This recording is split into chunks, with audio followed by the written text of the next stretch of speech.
This is Beyond the Byte with Joe and Abe, a cybersecurity conversation.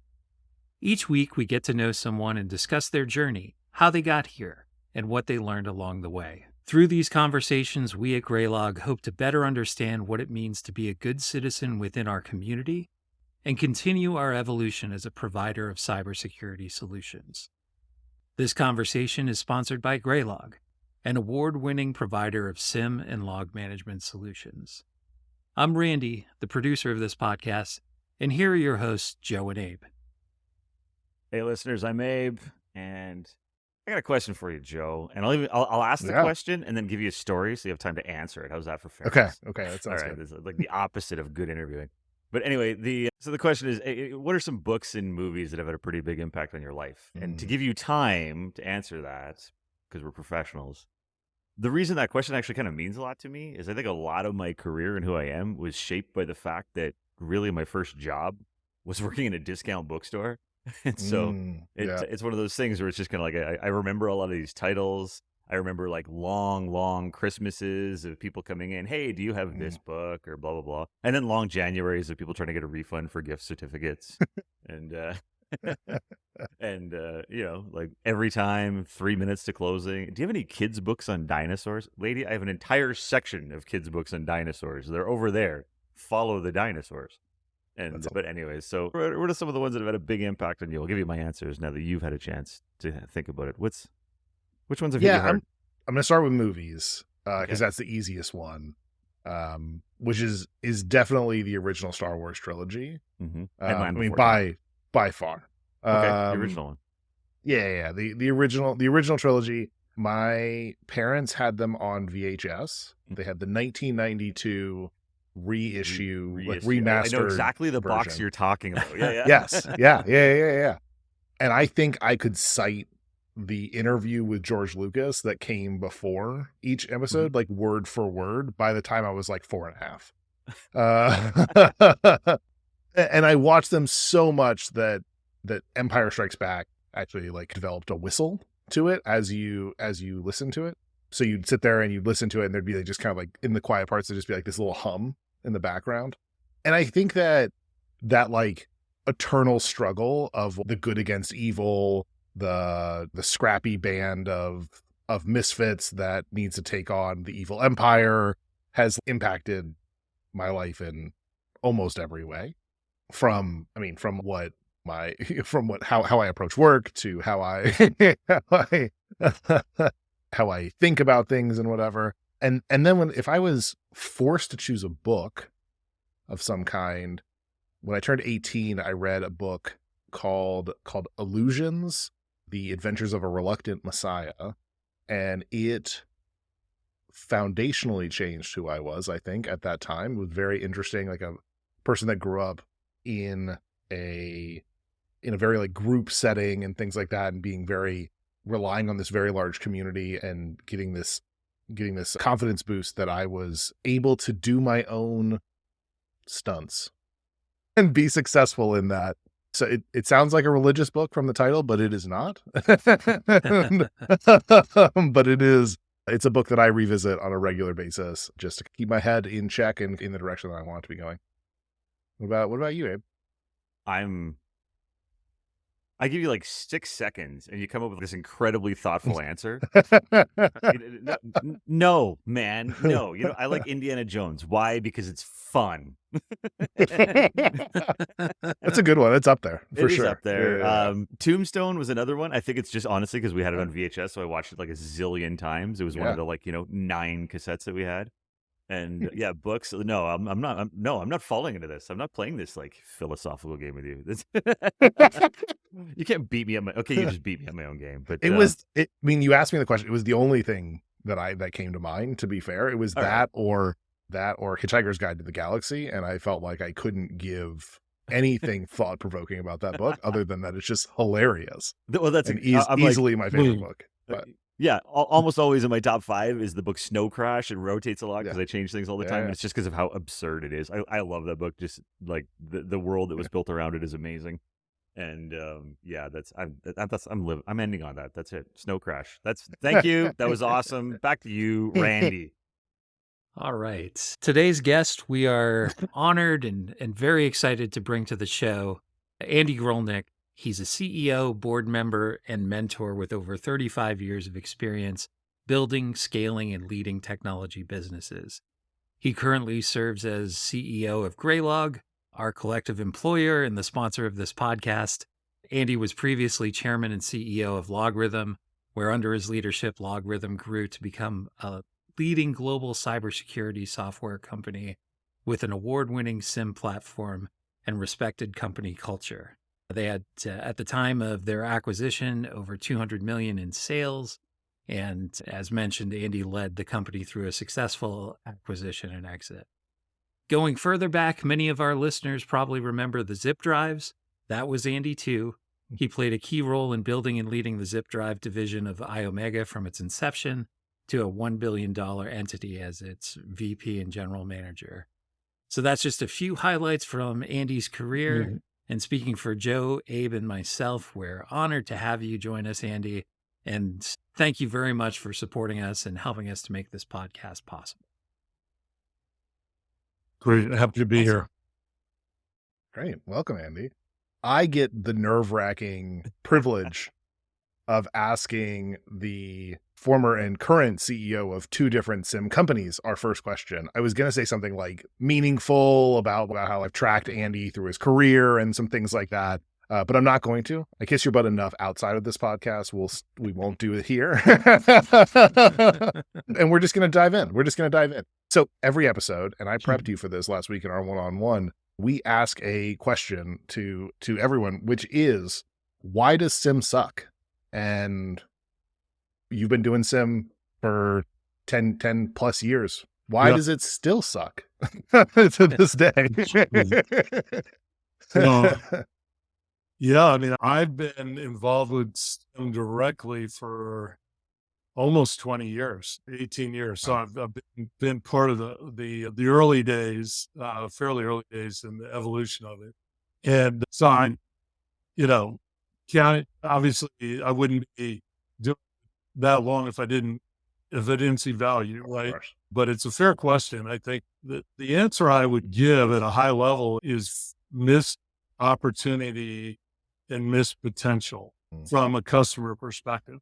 I wouldn't be involved in SIM for so long if I didn't believe in its value, and it has done right and used in the right way. It has a ton of potential for value. And I've seen many customers get that over the years, but it takes, and I think one of the challenges is, and I think both vendors and customers have a role in this, is a gap in expectations and a gap in understanding of what's required on both sides to get to value, right? And so I've always said that SIM is a complex piece of enterprise software, and it's some vendors do a better job than others on ease of use and ease of onboarding and so on and so forth. But it's never going to be an iPhone, right? This is enterprise software. You don't just click a button and everything happens, right? And that it's not ever going to get that simple. And so it requires expectations between both the customer and the vendor.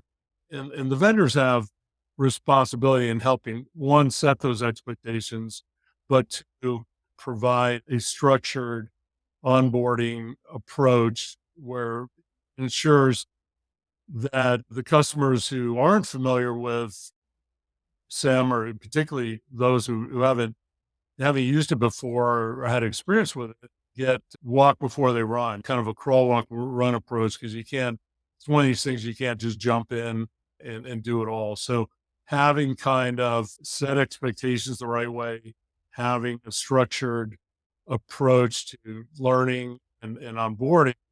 And what it does require, and this is where part of the expectations is, the customer needs to be ready to invest time and resources for that critical first part of the journey, the SIM journey. And if that is done right, so there's a responsibility on both sides.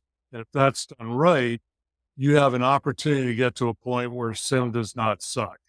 And that would be my answer. But what happens too often is there's good vision of where to go with it on the customer side. All the intentions are right on both sides. People get busy. If you don't invest that time and you get busy, you get distracted on other things, it will suffer, and you'll get to a point where time to value feels like it's a long time. And so that's an important kind of give and take, that whatever vendor you're working with, elements of that are coming to play no matter what. I think missed opportunities. Oh, go ahead. Go ahead, Joe. I think you hit on a common theme that we've heard across several of our guests, being that there's a lot to SIM outside of the product, right? This is a central point within the organization that needs to be an intersection of technology, people, process, investment, and risk understanding to really be properly implemented. And I like the concept that you bring out of the crawl, walk, run. It's something that SIM vendors say a lot, but I don't think customers are often educated on exactly what that means and how you actually crawl, walk, and run. But to switch topics a little bit here, I appreciate you playing our game there. Tell us about your crawl, walk, run. Tell us about your journey. How did you go from a basketball playing youth to a basketball playing CEO of multiple successful cybersecurity companies? Yeah, it's a long journey at this point, but I guess I would start with probably my earliest entrepreneurial venture. I think you can call it that, and some of the lessons learned there. So when I was senior in college, actually, a buddy of mine, we were both computer science majors, and we came up, they had this independent study thing, and we thought, man, that would be like the best thing for second semester senior year, because we don't have to go to classes, and we just had to come up with a project and find time to develop it. So we had this idea of, what if we could write a program that automatically optimizes the pairing of freshman roommates? So, we're still in college, and you're thinking about they give you a freshman roommate, right? What if you could optimize? Think about it like Match.com for freshman roommates. And this is the personal computer had just recently come out, and so it was kind of early days of computers. And when you went to college, most colleges just randomly put you with someone, and there's great life experience with that, right?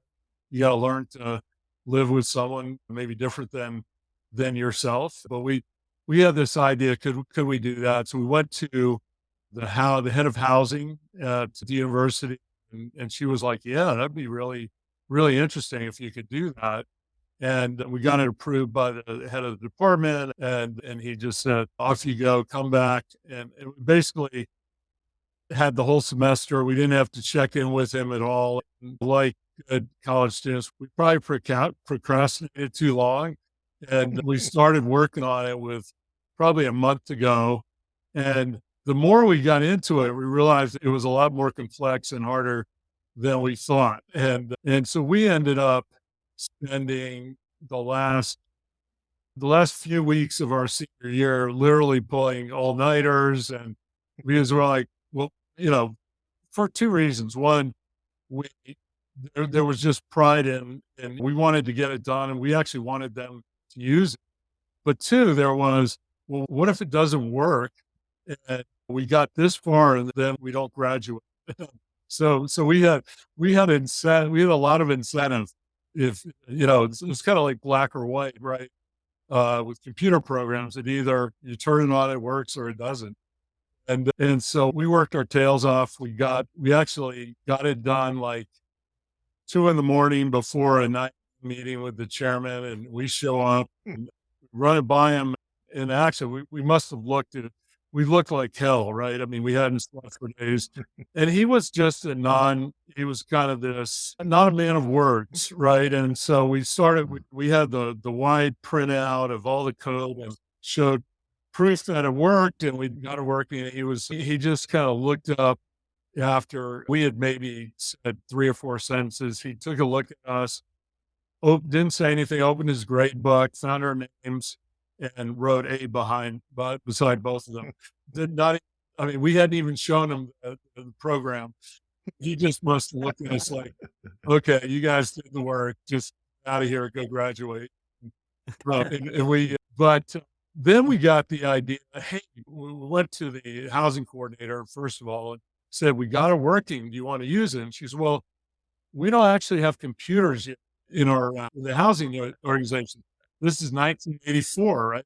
And I don't think she believed we would actually do it. And so we ended up going, well, man, she's not quite ready. She said, well, come back in a year, maybe we'll be ready. And we had this idea of we both graduated. He had a job with IBM. I went to work for TI initially, and we met on the weekends. We had this notion to start a startup and sell this to housing coordinators. And this is back in the day where, so we looked up, studied the market, universities of a certain size and so on and so forth, and did a direct mail campaign. And we thought everyone would love this. So we ended up getting one response. And it was, I remember it vividly, it was SUNY Stony Brook.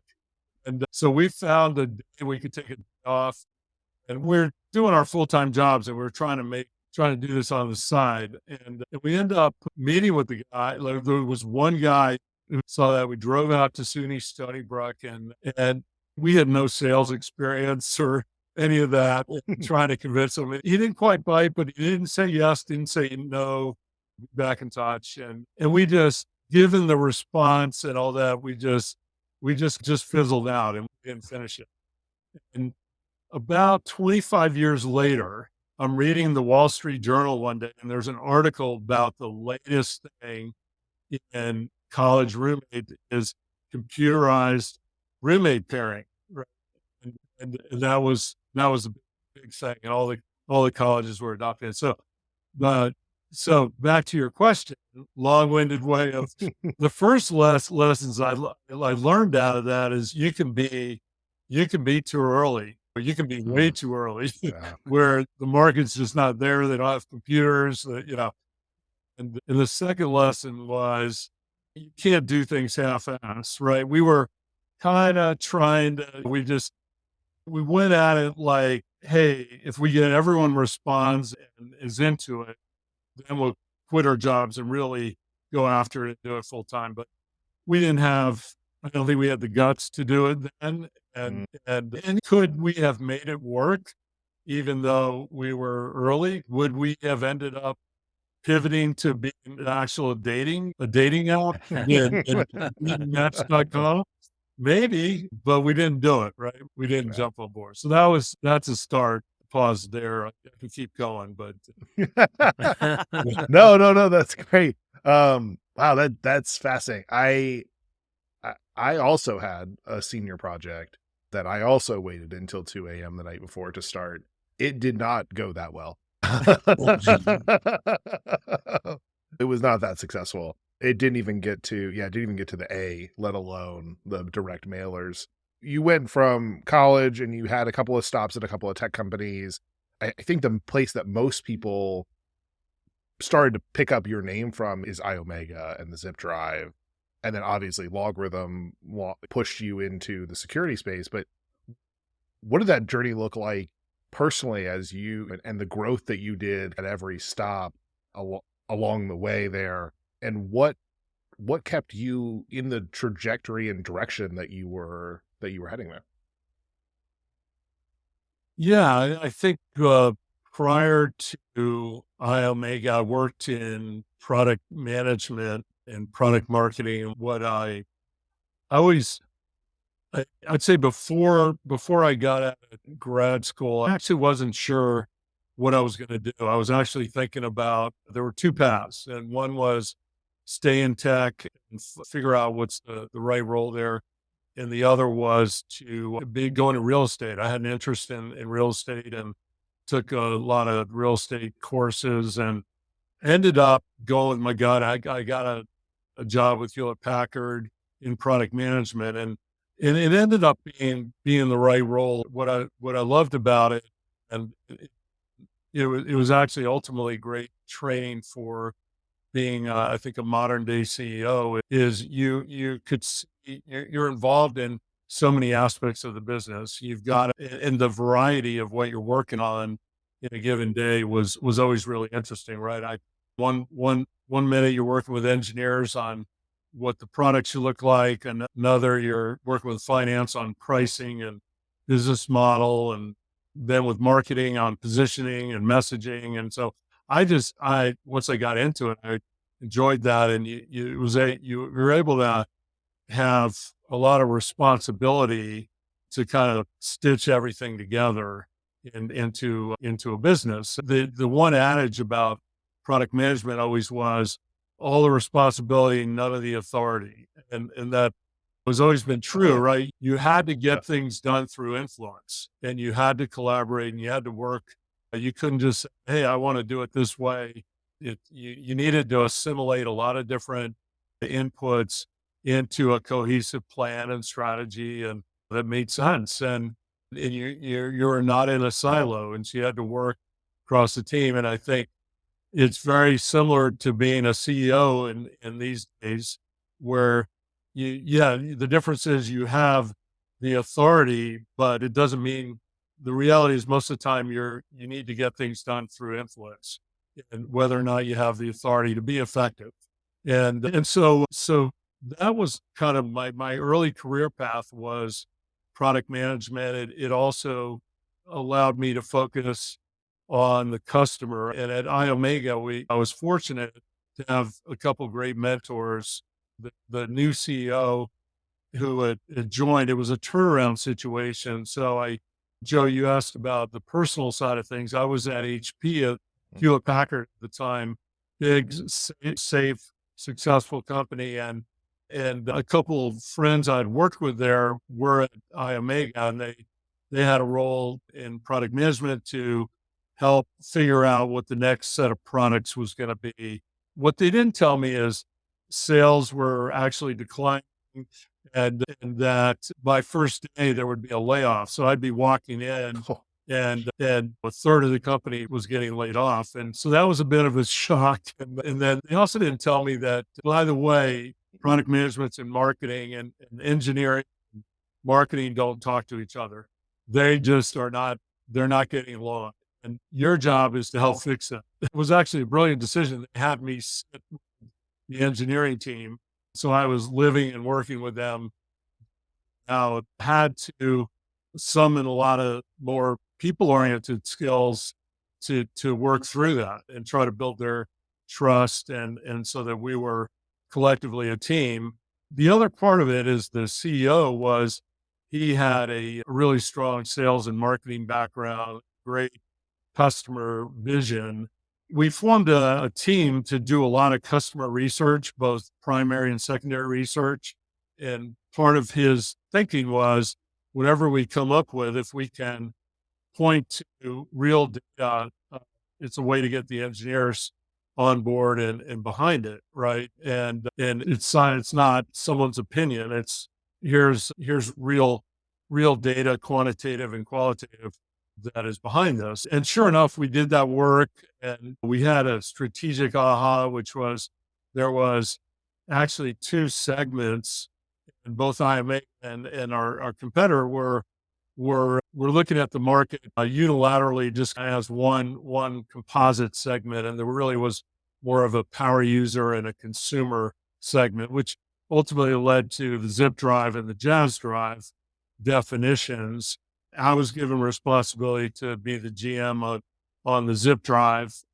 A colleague of mine did the jazz drive. And what was really fun about it is product management can be different levels and defined differently in different companies. But the CEO, Kim Edwards, had come out of GE and worked for Jack, and their definition is you own the P&L, all aspects of the business, and it's truly like a mini GM type thing.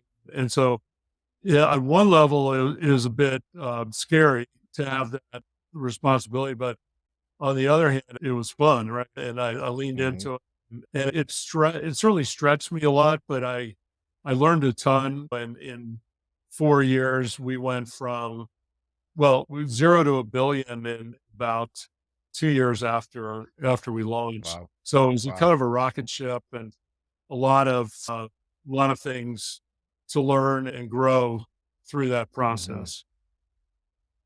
Do you feel like it's fair to summarize your career as being a serial translator, where you have sit in the middle of these warring factions within an organization, and you help them understand each other and come together as one unit? I think, I think that certainly describes part of it. And there is a bit of a recurrence of that in different times. I think that, and I know on the other hand, every situation is not described as warring factions, but True, fair. It's not. That's just how they describe us, Joe. That's they gave us a podcast to keep us quiet. Yeah, so getting Joe and Abe to get along. No, but but I guess there are degrees. It's never right. It's rarely a full scale war, right? Of course. But I think a key to success in any business is figuring out there's the people side of it and the collaboration side of it, and ensuring or helping facilitate teamwork and collaboration and getting everyone on the same page, going in the same direction, but also listening to each other and also helping acknowledge everyone's value and opinion in an authentic way, right? If you do that non-authentically, people will see right through that. So yeah, that's certainly part of, and that I think that's with any team, whether in sports. Abe was talking earlier about Damian Lillard, his favorite baseball player. He's going to a new team right now. And just because you got superstars on that team, we've all seen it, doesn't mean it always ends in success. And so that happens everywhere. Yeah. You just segued us beautifully too into the next part of the show, which is diving a little deeper into some of the expertise you've looked at. But as we get into that, though, from what you said, I've got so much to say. And now I'm the one who has to lead us to the next topic. But from your background story there, you were talking about, you said you weren't too sure what to do at a college, and then you proceeded to rattle off product management, real estate, CEO. You started off as an engineer. And actually, if I look at your public LinkedIn, I can also add marketing, sales, general management. So my burning question is, did you ever figure out what you wanted to do after college? Is that... I have this theory, like most people in college or getting out of college, the 80-20 rule applies. 80% really don't know exactly what they want to do. They try things, it may meander, and there's 20% that often for good reasons, they have clarity on that, right? They want to be a doctor and they're certain about it. I actually started pre-med, and just because I had doctors in my family, for no other reason. It wasn't because that was the right. And I started looking at like 12 years of schooling, and I was like, well, what else is there out there? I was pretty good at math, and a friend of mine said, this computer engineering thing is going to be big. Why not try that? And I did. I liked it. I was in that 80% where I meandered, was in sales early on, and product management, and ended up, I'd say it got to a place where I did have a thought I think at that point I was interested early on in marketing. Yeah, marketing a lot of times included product management and product marketing. And so that was kind of the path. And so I don't think I stood there and said, hey, one day I want to be a CEO that had that long-term vision. But I could say there was a point I do remember vividly back in early on in my career, watching the news it was just one of those periods where there was so much corruption, right? There were so many leaders going to jail, or I can't remember all the things. I was like, maybe one day I could be in that position. Why are there so many corrupt, dishonest folks out there in those roles? So that was a thought, at least at that time, was it'd be good to be in a role and at least be an example where it shouldn't be that hard to be honest and have integrity and all that, right? What it seemed so many of the leaders, and some of it was obviously that they're highlighted in the news. In reality, that wasn't the case. There was a lot of CEOs and leaders out there that are high integrity folks and doing a great job, and they're just not in the news. They're not. But anyway, that was I would say it wasn't like a defined plan, Abe. It wasn't to say, hey, I came out of the nursery and decided I wanted to be a CEO. I ended up this place and it was the best fit for me, but it was circuitous in some ways. You know. I think the diversity that you've mentioned and the part where you said don't half-ass it, which I think is just as important. A diversity, like bouncing around is one thing, but then bouncing around and running at it wholeheartedly creates the type of person that you are. And I think when you add that to some of the things that you are a little more well known for, such as creating company culture, you've got a wake of that in your background and creating some of the connections that you've made over the years. How do you think you're going to leverage some of that skill set going forward? What does that look like in an industry and in a space where it is a little bit maturing? And before you even answer that, I can't get the image out of my head as soon as you said SIM is not the next iPhone. And I pictured like my teenage kids huddling around to the school and like, did you hear Tony's mom just bought him an ARC site? No way. Jenny's got a data dog. Anyway, so I can't get that out of my head. But anyway, so how do you see some of this and using the superpowers that you've built over the years and leveraging that to take us into the next few years? Oh. Look, I think one of the things I learned, you call them superpowers. I think they're just fundamentals, and it's not necessarily an exciting answer, but it's like any job. The more you do it, the more refined you get it. But one of the formulas for success is just to focus on the fundamentals in business and product innovation. A lot of it's fairly simple. It's just a lot of companies or organizations may stray, making sure you're developing products that have a foundation in customer value, and I've always called it customer driven product development. And that was one of the lessons that really hit home at iOmega back there. And we practiced at Logarithm as well. That we're doing today at Graylog is continuing to ask the question, what's the value in this? And one of our values is useful innovation. A lot of companies, that's a key adjective, right? A lot of companies will say innovation, right? But useful innovation makes you ask the question, okay, that's great, but is this useful, right? And so that kind of drives into our culture. I think customer success, and certainly I've probably over the last 10 years of my career seeing increasingly the value of that. And Joe, you said it earlier, right? You can have a great product, but there's this whole product concept, which includes documentation and training and onboarding and support. And with any technology product, those can be equally as important as the product, and ultimately success for the customer, and then having high retention and all that, right? But those are really important fundamentals. Again, people side of it, making sure that you've got the right people in the right roles, and folks are good match of skill set and with company needs and what they want, and that there are folks that are good for align with the culture and the values, and so those are just more of the fundamentals. Is that right? And then one of the other lessons I've learned over the years is things are never as good as they seem, and they're never as bad as they seem. And it's another way of staying level and grounded, right? Not overreacting when things are tough, and there's maybe big challenges you're going through as a business.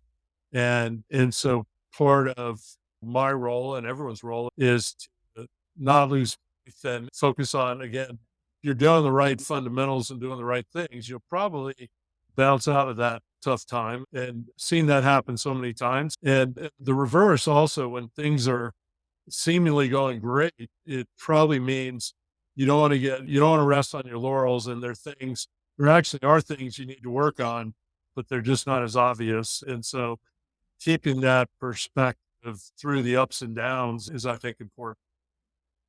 That's really awesome. I hate to oversimplify this, but you absolutely just said that 39 years later, you are putting the right people in the right place and delivering as intended. And so it's a highly evolved version of a dorm room doormate matching software at this point, 4 decades later. So to answer the question, no, I don't think you did figure out what you want to do after college. It was, the program was just it was a sort algorithm, and we just had, it was a fairly basic sort algorithm. And so it was a prioritized sort where smoking, non-smoking was number one, and questions like, and still today, number one. Yeah, exactly. Smoking, non-smoking on the same team. Yeah, that's right. I want to ask a question, and I've been thinking about this question for a couple of days now, because believe it or not, your name is something that came up often in my college classes as examples of people in the tech industry that were very masterful at handling the business side of technology. And now sitting front row and seeing how you've handled investment strategies and the exit from Logarithm, and then now 2 rounds of funding at Graylog. Walk me through how do you put the business in your mind? What's the framework that you utilize to know, well, how much funding do I need? What is the right way to invest into this organization monetarily, specifically monetarily? When's the right time to exit? How do I know what are the right levers between debt and those things? Not necessarily into the technical weeds of that, because I understand that's a lot of formulas and things, but what's the framework that you utilize to look at a business from that big picture of, hey, here's the next thing this business needs for the health of the organization? Right. Yeah, it's interesting. Some of that was what has been through my career. I'd call it on-the-job training, right? It's not, you learn a lot of the business fundamentals in school, which certainly help. It gives you a foundation, but things like fundraising as part of the job and business planning and things like that, several things you learn by having the opportunity to maybe not lead it, but be part of it at different points in the career. And so the mystery of it, actually, it's not as mysterious and maybe seemingly complex as it might seem if you haven't done it or been exposed to it. And so I was fortunate to have mentors or folks involve me in that, or just being able to observe what was done and when I wasn't in the role leading those kind of things. And that goes from, Joe, you talked about some of the financial parts of it and come back to, but there's a lot just business planning, and there's not one specific way to do that. There's not one formula, but I think back to fundamentals, it comes down to, on a yearly basis, having a planning process that includes both product and the business side of it, right? And not that you always wait a year to do this, but at least at a minimum, in a yearly basis, really look at 3-year horizon. And so you're looking at a 1-year and a 3-year horizon, right? So going through that process, I think, is important for any business, regardless of their scale, right? And obviously really big companies have probably much more complex, much more defined processes. And in a startup, you don't want to over process. And that's one of the things I've learned in scaling companies is the right process at the right time, right? Because you can actually stifle the creativity and the innovation of a startup that actually enables it to compete against large companies. That's the superpower of a startup if harnessed the right way. So that's part of it. But in terms of drilling down to what you were asking, Joe, an example of, say, Graylog, right, in the early days of joining is really, again, coming up with that 3-year vision, but going, where are the areas we need to invest uh, to optimize our success? And in any company, no matter how big or small, you have limited resources, right? And so, and just because you have lots of money also doesn't, let's say you raise a ton of funding there, it's usually hard to really truly make use of that. So what I try to did here is looked at what are the areas, the key areas we need to invest in, and what can we realistically get done? Because just because you could go hire 1,000 people if you could afford that doesn't mean it would be effective. And so there's a germination, I think, pace which any organization beyond which is too much, and you end up wasting a lot of capital. So really just figuring what are those priority investment areas for the next year or two, and just raise the capital you need to actually accomplish those. And then there's a strategy story around that. It's just pretty fundamental, but also just not getting ahead of your ski tips. Right. And also not feeling the pressure. There's a saying in sports, play your own game, right? You can be looking and saying, okay, I want to be like them. But that may not be realistic or realistic in any short time frame. So I think it's just important to be the best. We all talk about that on a personal level, but be the best version of yourself. As a business, it's important to look at it the same way, I think. How can we play our own game and be the best at it that we can? Yeah, that answered my question perfectly. It was exactly the answer I was hoping to get. Okay. And the best part was it takes us full circle, right? Like you look at the company the same way you look at doing sim right, which is there's a lot more to it than just the the product. Right? And it's a myriad of variables that have to come together in the right way at the right time to really be successful with it. Abe, do you want to ask Andy our final question of our segment? The final question of our segment. If you had, I had to think about that for a second. If you had any advice to the other players in the cybersecurity space, especially given where you come from now, as you have very actively been two juggernauts in this space, what are your advice to the other cybersecurity players, be it vendors or otherwise, for going into the future? What's your advice? Yeah, I mean, I would some of the points I just made in terms of the business side of things are certainly apropos for any security vendor, but I go back to useful innovation, making sure the customer is always in front of you in how you're thinking about things. And I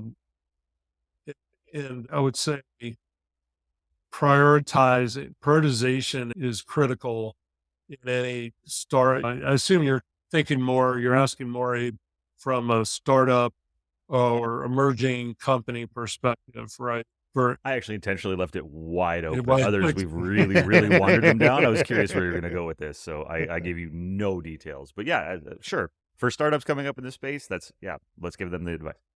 Yeah, I think that's a great way of doing it. Yeah, I think the customer-driven innovation, making sure that's front and center, and then being balanced on the business side and the product side, making sure you're putting the right go-to-market approach that fits with the product you're building and the customers you're targeting. The last piece, I think, focus, and often startups, and I've been guilty of this at different times, is your eyes get bigger than your stomach. And we've all heard that saying, maybe trying to go after more than you really should, and honing that focus early on where it's narrow enough where you can be successful. It doesn't mean you can't expand or go beyond that later on, but where can you be successful from an ICP or initial ideal customer profile, right? Where spending a lot of time thinking about that and zeroing in on that helps refine your investment, both on the product and the go-to-market side. That's awesome. That's a great answer. Thank you very much. And I hope anyone listening that is involved in a cybersecurity startup kind of rewinds the tape to put a date on this and a couple of times and understands the brevity and the experience behind the words that Andy just said. So that's an awful lot. So thank you very much for that. And thank you for the guest so far on the show, Andy. And for the closeout now, I'm going to kick it back over to Randy, and Randy's got something for you, something fun. Oops. Yeah. Now for everyone's favorite segment of Beyond the Bite, the lightning round. This is the segment that all my fellow youths are blogging about on the MySpace. Hope you enjoy it. I'll be putting your fellow Utes. Yeah, my fellow youths. What's a Ute? My cousin Vinny. Exactly. Let me get my timer ready here. I'm putting 90 seconds on the clock. Please answer each question as quickly and concisely as possible, because we will not be keeping score and cash prizes will not be awarded. Andy, are you ready? Probably not, but go for it. All right. Star Wars, Star Trek, or Doctor Who? Doctor Who. Good call. And this one's special just for you. Andrew Lloyd Webber, Stephen Sondheim, or Rodgers and Hammerstein? Sondheim. That's a tough one. Good but call. Sondheim, yeah. Good call. Name a common password people should never use.